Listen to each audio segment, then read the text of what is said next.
말씀은 누가복음 11장 1절로 13절 말씀입니다. 누가복음 11장 1절로 13절 말씀.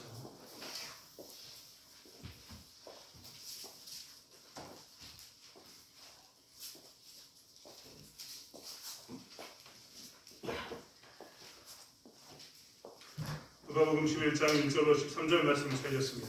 한 목소리로 함께 합독하겠습니다. 예수께서 한 곳에서 기도하시고 마치심에 제자 중 하나가 여짜오되 주여 요한이 자기 제자들에게 기도를 가르친 것과 같이 우리에게도 가르쳐 주옵소서. 예수께서 이르시되 너희는 기도할 때에 이렇게 하라. 아버지여 이름이 거룩히 여김을 받으시오며 나라가 임하시오며 우리에게 날마다 일용할 양식을 주시옵고 우리가 우리에게 죄 지은 모든 사람을 용서하오니 우리 죄도 사하여 주시옵고 우리를 시험에 들게 하지 마옵소서 하라. 또 이르시되 너희 중에 누가 벗이 있는데 밤중에 그에게 가서 말하기를 벗이여 새 덩이를 내게 구워달라. 내 벗이 여행 중에 내게 왔으나 내가 먹일 것이 없노라 하면 그가 안에서 대답하여 이르되 나를 괴롭게 하지 말라. 문이 이미 닫혔고 아이들이 나와 함께 침실에 누웠으니 일어나 내게 줄 수가 없노라 하겠느냐. 내가 너희에게 말하노니 비록 헛되음으로 인하여서는 일어나서 주지 아니할지라도 그 간청함을 인하여 일어나 그 요구대로 주리라. 내가 또 너희에게 이르노니 구하라 그러면 너희에게 주실 것이요 찾으라 그러면 찾아낼 것이요 문을 두드리라 그러면 너희에게 열릴 것이니 구하는 이마다 받을 것이요 찾는 이는 찾아낼 것이요 두드리는 이에게는 열릴 것이니라. 너희 중에 아버지 된 자로서 누가 아들이 생선을 달라 하는데 생선 대신에 뱀을 주리요 알을 달라 하는데 전갈을 주겠느냐. 너희가 할지라도 좋은 것을 자식에게 줄 알거든 하물며 너희 하늘 아버지께서 구하는 자에게 성령을 주시지 않겠느냐 하시니라. 아멘. 반갑습니다. 한 주간 평안하셨습니까? 매일매일 수요일마다 오신 분도 계시고 일주일 만에 뵙는 분도 계십니다. 어제는 비가 많이 왔습니다. 정말 많이 왔는데 많이 왔지만 그럼에도 불구하고 감사했습니다. 비가 와야 될 타이밍에 비가 와서 너무나 감사했습니다. 교회 오시면서 보셨지요? 교회 밖에 지금 배수로 작업했습니다. 아마 이제 월요일쯤 되면 흙도 이제 치울 것 같은데 여러분 항상 기도해 주시고 교회에 가져 주시고 이런 멀리 있지만 우리가 늘 하나라는 것을 잊지 않고 살았으면 좋겠습니다. 네, 적극적인 삶과 소극적인 삶. 적극적인 삶이라는 것은 무엇인가에 적극적으로 참여하는 것을 의미하겠죠. 소극적인 삶이라는 것은 좀 더 소위 말하면 좀 할까 말까 고민하는 그런 삶을 의미할 겁니다. 여러분에게 만약 적극적인 삶과 소극적인 삶을 선택하라고 이야기하면 어떤 삶을 선택하시겠습니까? 아마 모든 사람들이 소극적이보다는 적극적인 게 낫지 않을까 생각하실 겁니다. 당연히 저에게 물어봐도 적극적인 삶을 선택하겠다라고 아마 저도 이야기했을 것 같습니다. 그렇다면 능동적인 삶과 수동적인 삶은 어떻습니까?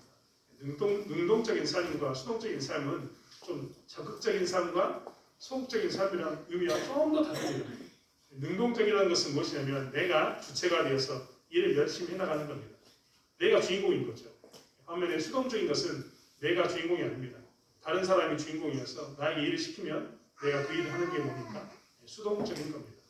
나는 일을 하고 있는데 내 뜻에 의해서 일을 하게 되면 그게 능동적인 거고 일을 하고 있는데 내 뜻이 아니라 다른 사람의 뜻에 일을 한다면 그것은 수동적인 일이 됩니다. 능동적인 삶과 수동적인 삶 둘 중에 하나를 선택하라고 하신다면 여러분은 어떤 삶을 선택하시겠습니까? 아마 분명히 여러분은 선택하시면서 소극적이보다는 적극적인 삶이 낫고 수동적이보다는 능동적인 삶이 낫지 않냐라고 이야기하셨을 겁니다. 사실 우리는 삶 가운데서 이렇게 능동적이고 수동적인 삶을 삽니다. 교회 안에서도 곰곰이 보면요 대부분 사람들이 적극적인 게 낫지 않나요? 능동적인 게 낫습니다 라고 이야기하지만 교회 안에서 수동적으로 소극적으로 사는 사람도 여전히 존재합니다.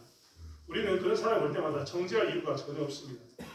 제가 아는 분들 중에도 굉장히 많은 사람들이 열심히 한때는 신앙생활을 했는데 적극적으로 신앙생활을 했는데 교회 안에서 상처를 입거나 이러다가 마음에 상처를 입어서 소극적으로 그러면 난 좀 신난다 하는 사람들이 있었습니다. 그런 사람들이 있다는 걸 생각해보면 그들이 비록 소극적으로 살고 있는 것처럼 보이지만 너는 왜 그 일도 안 하냐? 이런 말을 할 필요가 우리가 전혀 없습니다. 너는 꼭 누가 시켜서 하냐? 이런 말도 할 필요가 없습니다. 왜냐하면 그들은 그들 나름대로 지금 하나님께 훈련받고 있고 그들의 신앙 가운데서 지금 어려운 시기를 보내고 있기 때문입니다.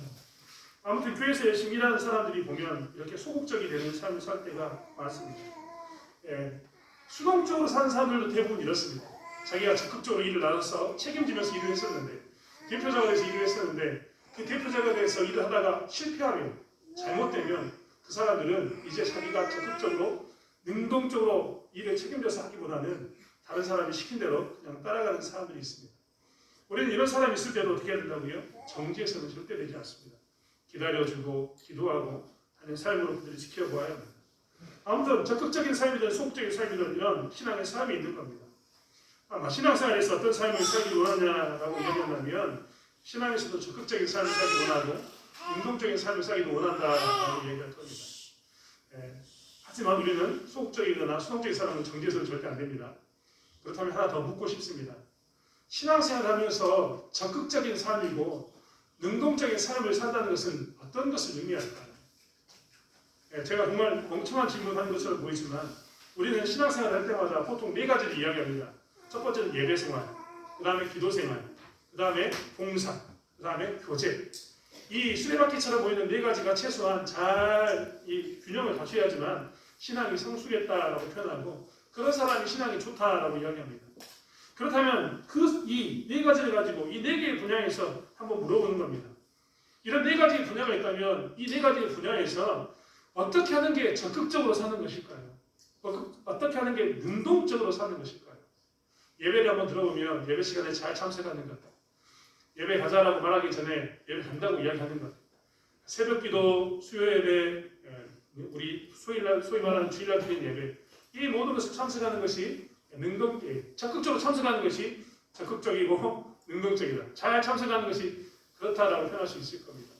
봉사하는 것 한번 이야기해 볼까요? 봉사적으로 이야기하지 않아도 알아서 내가 이거 하겠습니다라고 이야기하면 그 순서가 되면 자기가 알아서 누가 너 이거 순서더라 말하지 않아도 자기가 착착착 쳐서 하는 게 적극적이고 능동적인 이 봉사활동 그리고 신앙인 것처럼 보입니다.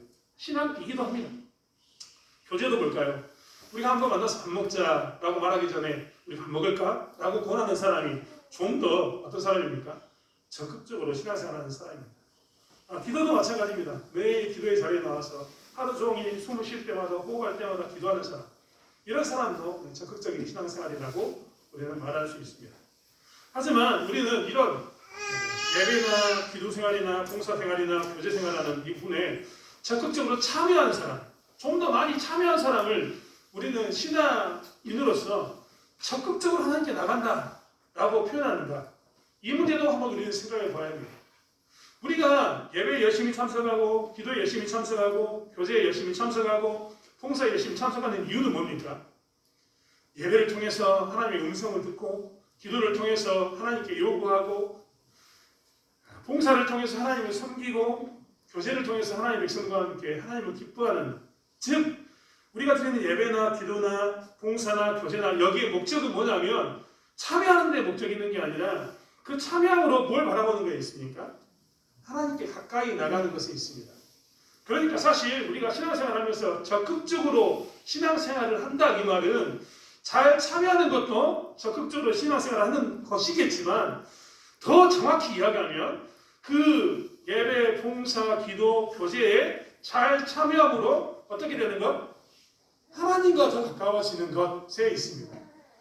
제가 정말 그런 경우 많이 봤다니까요. 예배에 잘 참석하고 기도에 잘 참석하고 봉사, 교제에 잘 참석해서 자기들끼리 잘 모여가지고 교회에서 열심히 뭉쳐다니는 사람들을 너무나 많이 봤습니다. 그런데요, 그러다 보면 나중에 어떻게 되는 줄 아십니까?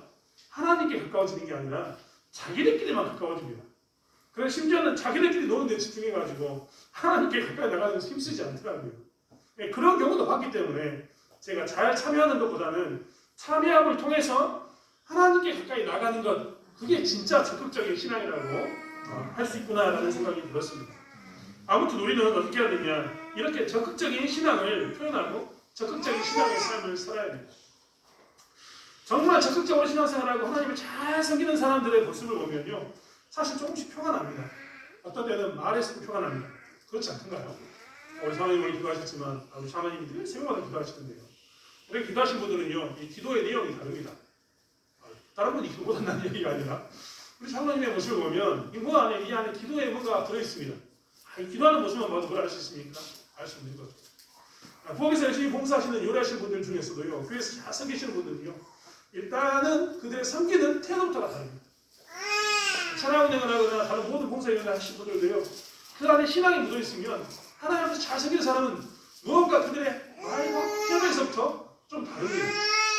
그래서 그 사람들 보면 이 사람 말 들어보면 왠지 예수 믿는 사람처럼 보이는데, 이 사람 행동하는 거 보면 왠지 예수 믿는 사람처럼 보이는데, 이런 말이 절로 나옵니다. 이런 것처럼 우리는 누군가에게나 다 적극적인 신앙생활하면 말과 행동으로 태가 난다는 겁니다. 그런데 오늘 예수님이 적극적으로 하나님을 쫓아가면서 공생애를 했던 그 모습, 하나님께 죽도록 충성하면서 하나님의 길을 갔던 모습이 무엇으로 드러났냐면, 오늘 누가복음 11장 1절의 말씀을 보면 이렇게 드러납니다. 예수께서 한 곳에서 기도하시고 마치심에 제자 중 하나가 여짜오되, 주여, 요한이 자기 제자들에게 기도를 가르친 것 같이 우리에게도 가르쳐 주옵소서. 예수님을 따라다녔던 제자들이 있었는데요, 이 제자들이 보기에 예수님이 하나님 뜻에 잘 순종하면서 하나님에게 점점 가까이 나가는 그 도구, 예수님의 그 삶을 딱 되돌아보면 예수님은 기도를 통해서 하나님께 가까이 나가는 것을 제자들은 보았던 겁니다. 소위 말하는 시그니처라고 이야기하는 예수님 안에 고유한 어떤 특색, 그분을 통해서 이것을 보니까 이런 거구나라고 볼 수 있는 그것이 뭐였냐면 기도였던 겁니다. 예수님은 하나님께 자기가 적극적으로 나가는 것, 하나님께 점점 더 가까이 나가는 것을 늘 이렇게 한 곳에서 한적하게 새벽 미명마다 기도하는 기도의 모습으로 보였던 겁니다. 그래서 제자들도 물어봤습니다. 예수님, 당신이 하고 있는 이 기도를 우리에게도 가르쳐 주십시오 라고 말입니다. 사실 제자들은요, 이 기도를 통해서 무엇을 봤냐면 예수님다움, 예수님이 하나님께 가까이 나가는 그 모습을 보았던 겁니다. 누가복음 5장 33절 한번 찾아볼까요? 누가복음 5장 33절. 우리가 예전에 봤는데 다 잊어먹어서 기억나지 않아서 누가복음 5장 33절을 함께 읽겠습니다. 방송시 되면 띄워줬습니다. 찾기 힘드신 분들은 위에 보시면서 함께 읽겠습니다. 자, 예수께서 33절, 그들이 예수께 말하되, 요한의 제자는 자주 금식하며 기도하고 바리새인의 제자들도 또한 그러하되 당신의 제자들은 먹고 마시나이다. 이 말은 다른 사람들이 했던 말인데, 세리들이 했던 다른 이 바리새파 사람들과 서기관들이 비방하면서 했던 말인데, 그들이 뭐라고 이야기했냐면 이렇게 이야기했습니다. 요한의 제자들은 자주 금식하고 기도한다. 바리새인의 제자들도 그러한다. 이 말은 뭐냐면 요한의 제자들은 금식하면서 기도하는 것. 그러니까 누군가 금식하고 기도하고 있으면 이 사람은 누구의 제자라고 사람들이 생각했다고요? 요한의 제자 아닐까? 혹은 바리새인이 아닐까? 바리새인의 제자가 아닐까라고 생각했다는 겁니다. 즉, 요한의 제자들과 이 바리새인의 제자들은 자기들만의 고유한 특색이 있었습니다. 이들이 금식하면서 기도하는 모습만 보면 이 사람들은 요한의 제자들이거나 바리새인의 제자였을 거다라고 사람들은 쉽게 추측할 수 있었습니다. 특별히 바리새인의 제자들과 바리새인들은 광장에서 이 손을 들고 기도하는 모습이 있었기 때문에 사람들은 더 쉽게 이야기했습니다. 저 사람은 저 행동을 보면 바리새인이 틀림없어, 이런 말을 했던 겁니다. 그래서 그 당시에도 무엇이 있었냐면 이런 특색이 있었습니다. 금식하면서 기도하는 이런 특색을 통해서 사람들은 요한의 제자들이구나 하고 쉽게 유추할 수 있었는데, 예수님의 제자들이 바라보니까 누가 그랬냐면 예수님이 마치 사람들이 그 금식하며 기도하는 사람을 보면 요한의 제자가 아닐까? 라고 생각했던 것처럼 예수님이 늘 기도하는 모습을 보면서 뭐라고 얘기했냐면 예수님이 하나님께 가까이 나가는 것은 여기 있구나, 예수님다움은 여기 있구나라는 것을 보고 그들이 이야기했던 겁니다. 예수님, 사람들이 금식하고 기도하는 사람을 보면 요한의 제자, 바리새인의 제자가 아닐까라고 생각했던 것처럼 우리가 바라볼 때 예수님이 기도하는 모습은 정말 특별하고 정말 예수님 다움이고 하나님께 가까이 나가는 신앙의 표현인데, 우리에게도 그럴 만한 것을 가르쳐 주십시오라고 이야기했던 겁니다. 어떻게 하면 우리가 기도를 통해서 이 사람은 하나님께 가까이 가는 사람이구나, 정말 이 사람은 예수님과 함께 하나님께 가까이 가는 사람이구나 라는 것을 드러낼 수 있는지 우리에게 보여주십시오라고 그런 기도를 가르쳐달라고 이야기했던 겁니다. 즉 우리가 기도하는 모습을 이렇게 기도하고 있으면 주변 사람들이 우리를 보면서 저 사람은 요한의 제자도 아니고 바리새파 제자도 아니고 예수님의 제자이구나, 이것을 드러낼 수 있는 기도를 가르쳐 주십시오라고 이야기했던 겁니다. 그래서 예수님께서는 이야기하셨습니다. 2절부터 4절까지의 말씀에 우리가 잘 알고 있는 주 기도문으로 가르쳐 주신 거죠. 주기도문 하니까 사람들이 그냥 주기도문이 하나의 단어인 것처럼 생각하지만 사실 주기도문은 주기도문입니다. 주께서 하신 기도문을 우리에게 본을 보이셨고 이렇게 기도하라고 했던 주님의 기도문을 우리는 읽고 있는 겁니다. 그리고 주님의 기도문을 읽음으로 인해서 따라 외움으로 인해서 우리도 이런 기도 가운데 있기 원합니다라고 고백하는 우리의 정체성을 드러내는 것이 주기도문입니다. 이 주기도문은 그렇기 때문에 좀 전에 말씀드린 것처럼 우리가 주기도문을 외우고 있으면 사람들이 뭐라고 얘기하냐면 저 사람은 요한의 제자도 아니고 바리새파 제자도 아니고 누구의 제자? 예수님의 제자구나 라는 것을 알 수 있었다는 겁니다. 그러면 그 주기도문의 핵심은 뭐겠냐?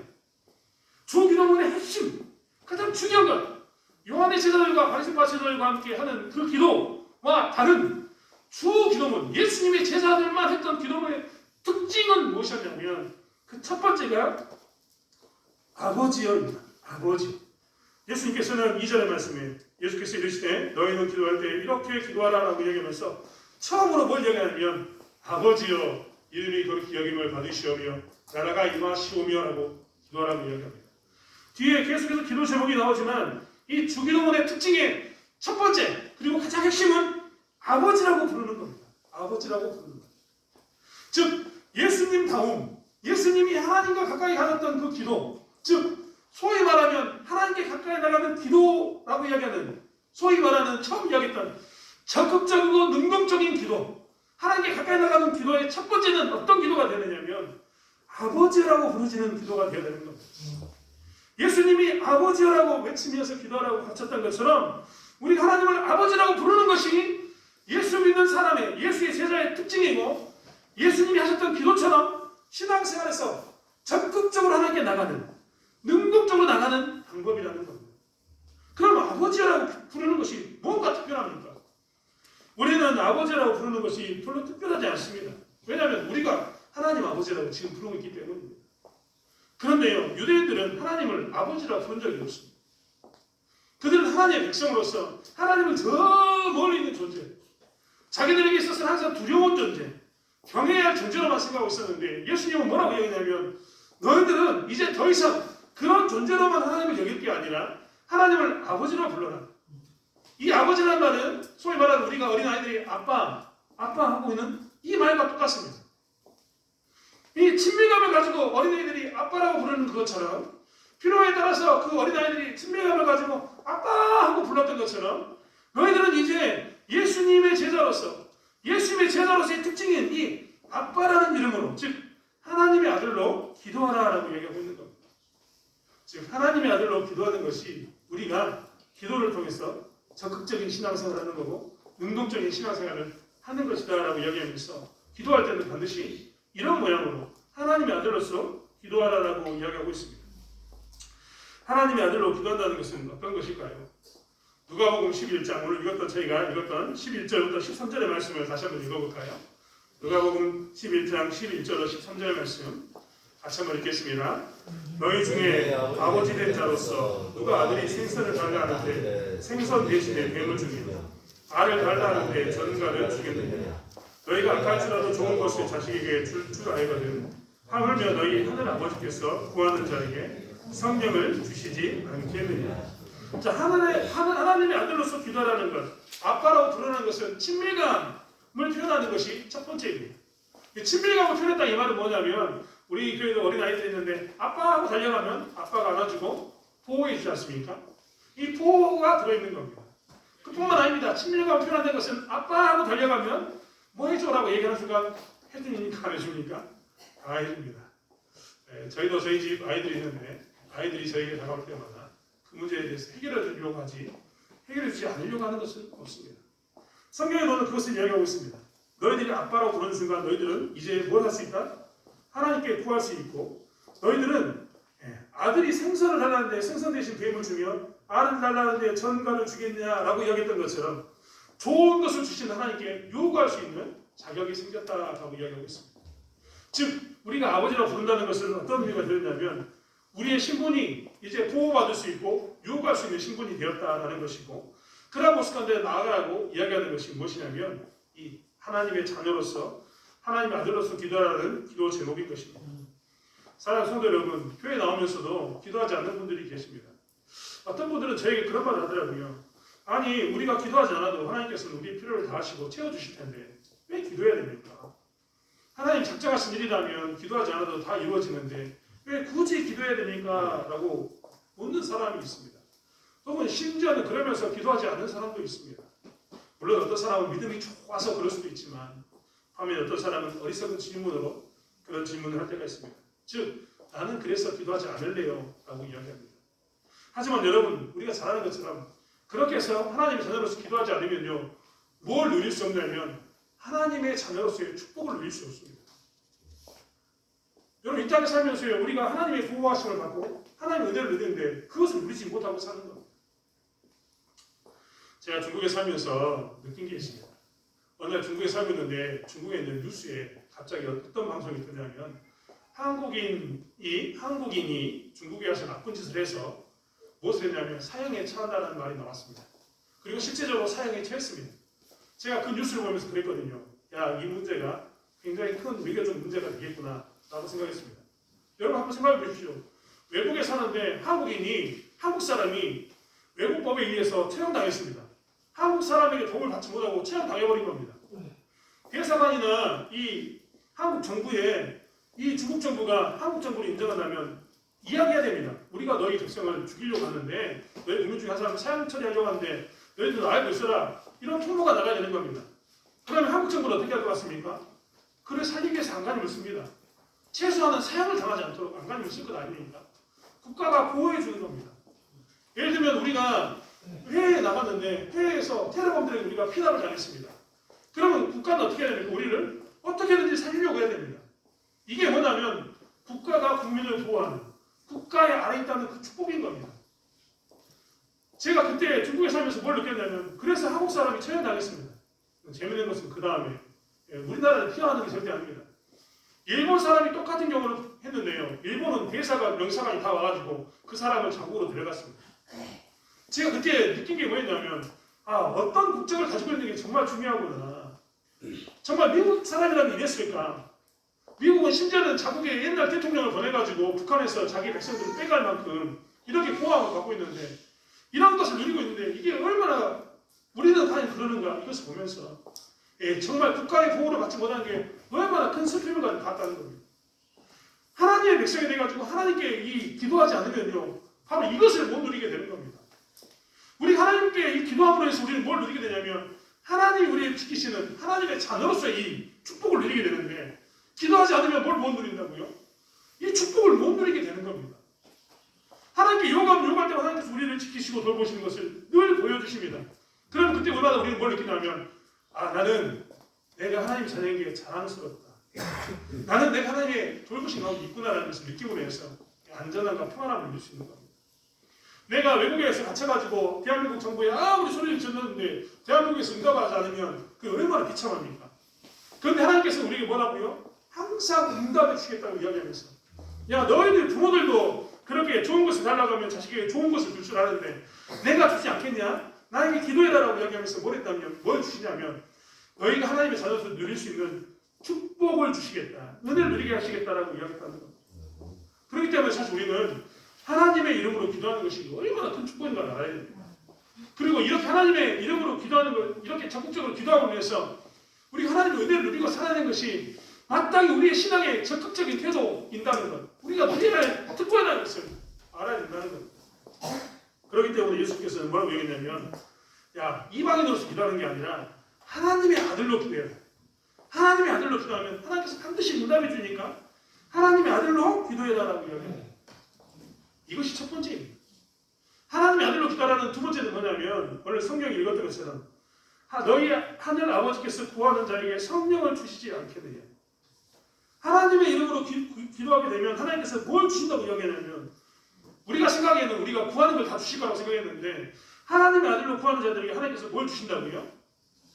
성령을 주신다고 이야기했습니다. 이것은 정말 이상한 질문처럼 보입니다.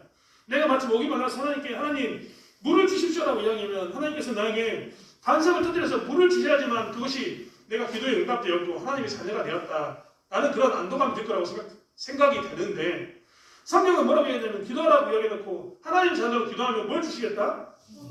성령을 주시겠다고 얘기했습니다. 성령을. 우리는 분명히 우리의 필요는 물인데요? 라고 이야기할 수 있는데 하나님께서는 아니야. 성령을 줄게 라고 이야기했습니다.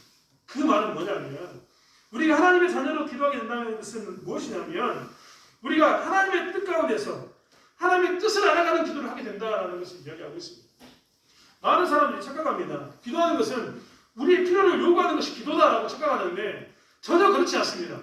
기도는 우리의 필요를 채워가는 것, 필요를 달라고 하는 게 진짜 기도가 아니라 기도는 그 상황 가운데서 어떻게 하면 하나님의 뜻을 이룰 수 있습니까? 하는 게 기도입니다. 어떻게 하면 하나님의 뜻을 이룰 수 있습니까? 라고 기도할 때는 반드시 내 힘으로 되지 않기 때문에 무엇을 의지해야 되냐면 성령의 능력을 의지해야 되고 하나님을 의지해야 되는 겁니다. 그래서 예수님께서는 기도하면 뭘 주신다고 이야기해 주셨냐면 성령을 주신다라고 이야기해 준 겁니다. 즉 더 이상 내가 유치하게 나의 필요한 것만을 구하는 것이 아니라 이제는 성숙한 신앙인으로서 내가 어떻게 하면 하나님의 뜻을 이룰 수 있습니까? 라는 보여주는 그 안내자가 우리 가운데 들어와서 우리를 이끌어가는 그 삶을 살게 하겠다라는 겁니다. 그러게 되면 우리는 하나님의 뜻을 알 수 있습니다. 우리는 가끔 어느 것이 대의인가 큰 뜻인가를 이야기합니다. 어떤 것이 명분 삼아서 큰 뜻, 대의 명분이 있는가라고 우리 늘 쫓습니다.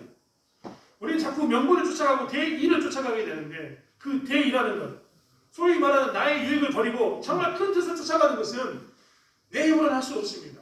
무엇을 할 수 있을까요? 하나님의 힘으로 할 수 있는 겁니다. 그 대의를 쫓아가는 것, 그게 뭐냐면 성령이 인도하는 삶입니다. 좀 더 쉽게 비유를 하면 이렇습니다. 우리나라가 일본에게 있어서 압제를 받고 있습니다. 일본에게 압제를 받고 있어요. 언제 독립이 될지 모릅니다. 여러분 그래서 언제 독립이 될지 모르니까 한 30년 지나니까 엄청나게 많은 지식인들이 나라를 팔아먹는 일 가운데 섰습니다. 소위 말하는 지식인들이 매국노가 된 겁니다. 그들이 보니까 10년이면 독립을 할까 생각했는데 10년이 돼도 독립이 안 됩니다. 20년이면 독립이 될까 했는데 20년이 돼도 독립이 안 됩니다. 30년이 되면 독립이 될까 했는데 그때 독립이 안 되거든요. 그래서 그들이 어떻게 했냐면 나라를 팔아먹는 일 가운데 섰습니다. 아, 우리에게 희망이 없구나 라고 생각합니다. 자기의 이익을 쫓아간 겁니다. 대유익이 뭐였습니까? 큰 뜻은 진짜 이뤄야 할 것은 뭐였습니까? 나라의 독립이었는데 자기들이 살다 보니까 자기들의 삶에 매이다 보니까 뭐만 보였냐면 우리는 이렇게 차라리 살아야겠구나라고 이야기하면서 자기들의 유익만 쫓아간 겁니다. 그 자기들의 유익을 벗어나기 위해서는 대의를 봐야 되는데 대의를 볼 수가 없어서 그들은 나라를 팔아먹는 어리석은 일을 행하게 된 겁니다. 우리에게 성령을 보내주신다는 이유도 바로 여기 있습니다. 우리는 우리의 삶 가운데서 자꾸만 여러 가지 일들을 경험하면서 우리도 모르는 사이에 우리의 것만 봅니다. 그래서 나의 유익만 찾게 되고 내가 생각하는 그 자리에 서서 내가 생각하는 것을 이루면 그것이 나에게 있어서 풍요로운 삶, 좋은 삶이라고 생각합니다. 그런데 그때 성령이 우리 가운데 임하면 우리는 더 이상 나의 시각으로 보이는 이것을 쫓아가지 않고 누구의 시각으로 보이는 걸 쫓아간다고요? 하나님의 시각으로 보이는 것을 쫓아가게 됩니다. 소위 말하면 하나님의 뜻을 쫓아서 기도하게 되는 겁니다. 그래서 아버지의 하나님의 아들로서 기도하라고 이야기하는 것이 바로 여기에 있습니다.